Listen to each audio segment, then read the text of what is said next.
358/2 2 ఎకరాలలో నువ్వు ఏదైతే ప్రజ్ఞాపూర్ రాజీవ్ రహదారిపై 2 ఎకరాలను నువ్వు కబ్జా చేసి అమ్ముకున్న ఘనత నీది.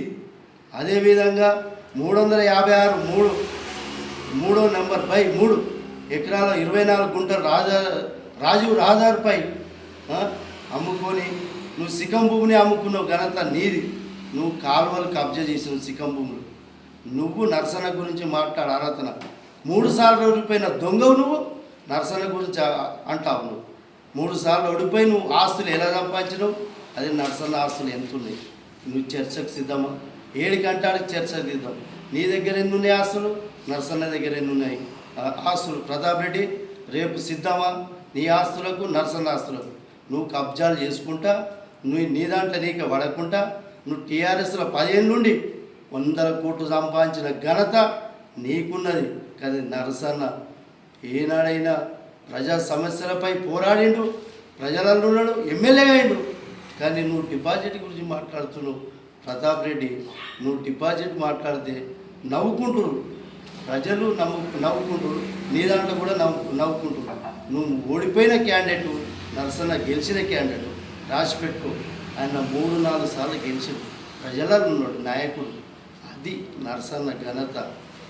మళ్ళొక్కసారి నరసన్నపై ఆరోపణలు చేస్తే నీకు ఇదే గతి పడుతుంది.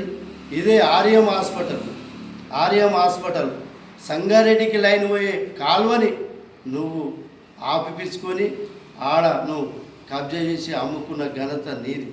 నువ్వా ప్రతాప్ రెడ్డి గారు? మళ్ళొక్కసారి ఇటువంటి ఆరోపణలు చేస్తే నీ ఖబర్దార్ అని చెప్తున్నావు. ఏనాడైనా నరసన్న ప్రజలలో ఉన్నాడు. మా పార్టీ వాళ్ళ గురించి నువ్వు మాట్లాడుతున్నావు.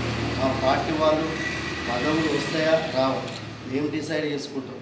ప్రతాప్ రెడ్డి గారు మా పార్టీలో మా నాయకుడు డిసైడ్ చేస్తాడు. మేము ఎవరికి పదవులు ఇవ్వలేదు.